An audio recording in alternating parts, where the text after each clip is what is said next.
Assalamualaikum warahmatullahi wabarakatuh. Halo teman-teman, apa kabarnya? Semoga sehat selalu ya. Di video bagian ketiga ini, kita akan melanjutkan perjalanan kita ke kota Marabahan yang terletak di Provinsi Kalimantan Selatan. Nah, saat ini kita sedang berada di bundaran Kuala Kapuas. Kuala Kapuas sendiri adalah ibu kota dari Kabupaten Kapuas, Provinsi Kalimantan Tengah. Letaknya sendiri berada di tengah-tengah antara kota Palangkaraya dan kota Banjarmasin. Jadi ini masih berbatasan seperti itu. Meskipun bukan merupakan ibu kota provinsi, namun kota ini termasuk kota yang sangat ramai. Karena merupakan kota perlintasan, menjadikan kota Kuala Kapuas menjadi salah satu pusat perekonomian di Provinsi Kalimantan Tengah. Hal ini dibuktikan dengan banyaknya pusat perbelanjaan dan store-store makanan dan minuman yang terkenal. Saat ini kita masih berada di bundaran besar Kuala Kapuas yang merupakan maskot kota air, karena Kuala Kapuas sendiri dilintasi oleh sungai yang terkenal, yaitu Sungai Kapuas. Tak berapa lama beristirahat di kota Kuala Kapuas, saya melanjutkan perjalanan ke kota Marabahan, yaitu sebuah kota yang terletak di Provinsi Kalimantan Selatan. Nah, ini kita sudah sampai di kota Marabahan. Dan tempat saya menginap ini rumah keluarga yang persis di tepian Sungai Barito. Bisa kita lihat sama-sama, Sungai Barito ini adalah salah satu jalur yang sibuk karena aktivitas warga masih banyak menggunakan jalur sungai. Dan kita sama-sama melihat juga tempat lalu lalangnya kapal batubara.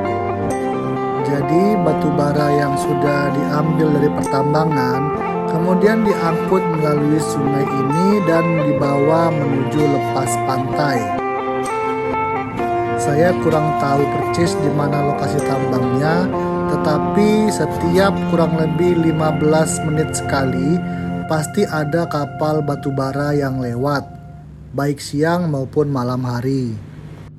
Oh iya, sebenarnya banyak cuplikan perjalanan saya dari Kuala Kapuas sampai ke Marabahan, tetapi lebih banyak saya upload via short. Jadi teman-teman silakan melihat short saya untuk perjalanan lengkap dari Kuala Kapuas sampai ke Marabahan.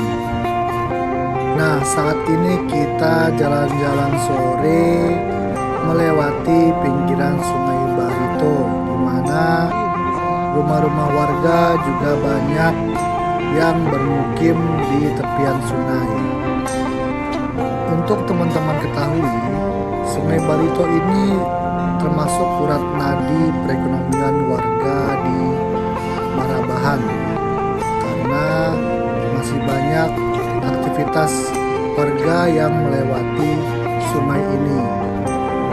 Dan uniknya di sungai ini juga terdapat rambu-rambu lalu lintas seperti di jalanan pada umumnya. Contohnya, jika ada persimpangan sungai, maka nanti akan ada rambu-rambu seperti persimpangan di jalan seperti itu. Dan begitu pula jika ada tempat dermaga untuk menurun dan menaikkan penumpang, maka nanti ada rambu-rambunya seperti itu. Saat ini kita berada di atas jembatan Rumpiang, yaitu jembatan yang ikonik di kota Marabahan. Terlihat banyak warga yang berhenti sambil melihat pemandangan dari atas jembatan ini. Setelah dari kota Marabahan, nantinya kita akan melanjutkan perjalanan ke kota Banjarmasin. Nah, nanti menjelang kota Banjarmasin, kita akan banyak melewati jembatan.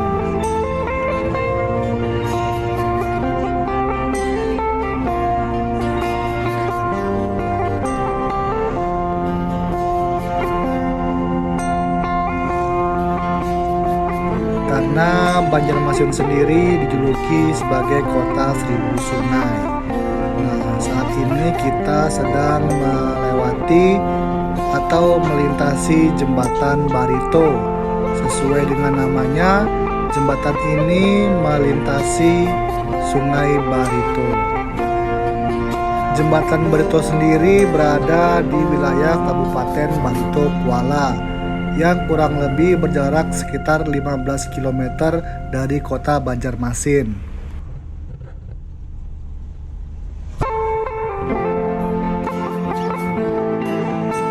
Pada saat di Marabahan, saya berkesempatan untuk mencoba berenang di Sungai Barito. Dan menurut warga sekitar, barang siapa yang meminum air Sungai Barito, maka dia akan segera kembali lagi ke sini. Dan benar saja, baru sehari saya meninggalkan kota Marabahan, saya sudah sangat rindu dengan kota ini.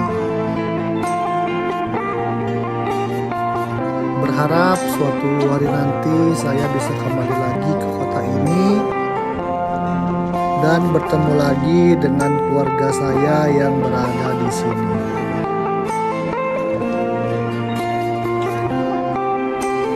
Menikmati sore sambil berenang di tepian Sungai Barito bersama keluarga saya. Memang sungguh-sungguh mengaksikan sekali berenang di sungai ini. Namun bagi kalian yang belum bisa berenang, tidak disarankan untuk bermain atau berenang sampai ke tengah karena sungai ini sangat dalam. Bahkan bila air pasang tiba atau saat tengah malam, ketinggian air bisa sampai masuk ke pemukiman warga. Jadi waktu itu sekitar jam 2 pagi saya terbangun dari tidur saya karena mendengar suara gemercik air di luar.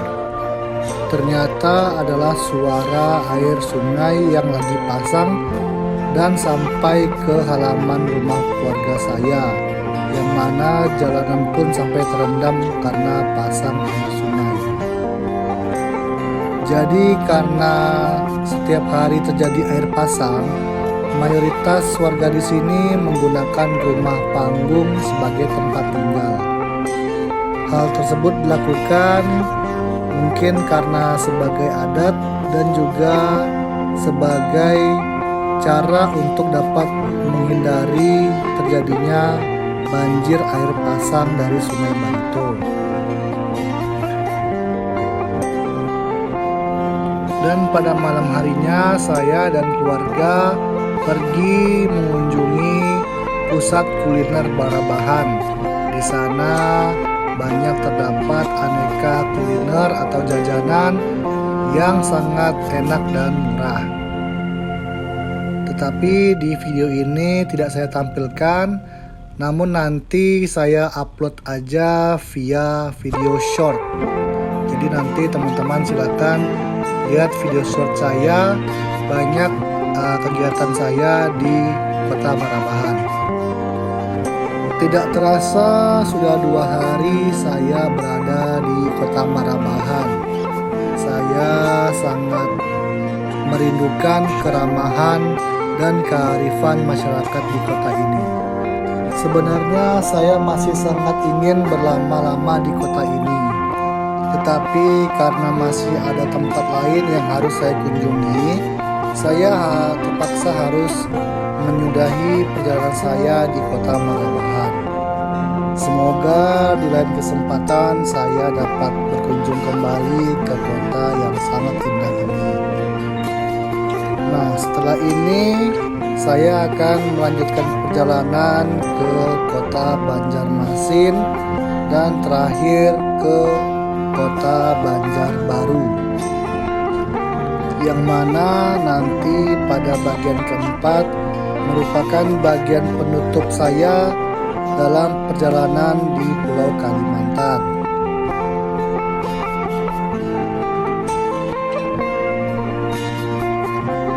Dan demikianlah perjalanan saya di bagian ketiga di kota Marabahan. Sampai jumpa nanti di video bagian keempat atau bagian penutup. Terima kasih kepada teman-teman yang masih setia mengikuti perjalanan saya selama ini. Jangan lupa di like dan di subscribe ya. Oke teman-teman, see you in the next video. Wassalamualaikum warahmatullahi wabarakatuh.